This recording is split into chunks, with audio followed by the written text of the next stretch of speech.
এই খবিস, হ্যাঁ চেয়ারম্যান সাহেব বলেন। ওই পাশের ভুঁইটাতে কি লাগাইছো? চেয়ারম্যান সাহেব ওই পাশে শস্য বোনা দিচ্ছি, আর এই পাশে কিছু রায় আছে, আর এই পাশে সিমেন্ট টাল আছে এক সাইডে, আর এই শস্য বোনা সব জায়গায় সব শস্য বোনা দিচ্ছি। পরের বার পরিকল্পনা কি তোমার? এই শস্য ঘরে তুলি ধান সারা মাঠে ধান লাগাতে বলছে, বুঝছেন চেয়ারম্যান সাহেব। আর ওই কোনায় খালি কিছু গম বুনে দেবো, ওই কোনা দিয়ে, ওই কোনাতে না? ওখানে পানি যায় না তো, শুকনো থাকে, ওখানে গম বুনে দেবো। ওহো, আচ্ছা আচ্ছা।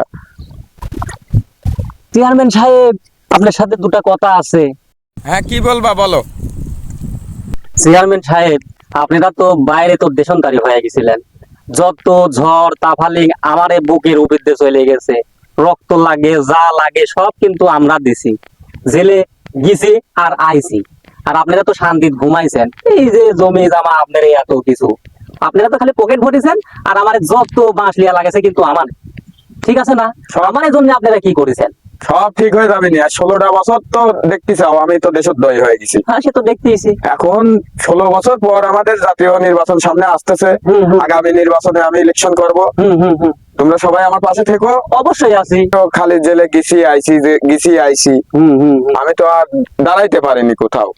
এখন দাঁড়ানোর একটা বল হয়েছে, সামনে জাতীয় নির্বাচন আসতেছে, এই নির্বাচনে আমি নির্বাচন করব, তোমরা সবাই আমার পাশে থেকো। তোমাদের বিষয়টা আমি দেখবো, ঠিক আছে?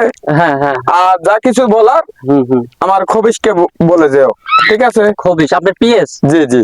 ও আচ্ছা। এই খবিস, হ্যাঁ চেয়ারম্যান সাহেব বলেন। সামনের নির্বাচনে তো আমাদের ছেলে পেলে দরকার। অবশ্যই, হ্যাঁ অবশ্যই ছেলে পেলে দরকার না? অবশ্যই। তাই সব ছেলে পেলেকে এক জায়গা করে একটা মিটিং ডাকো। হ্যাঁ যে চেয়ারম্যান সাহেব সবাইকে ডাকেছে, হ্যাঁ হ্যাঁ অবশ্যই। মিটিং এ সবাইকে এক জায়গা করো।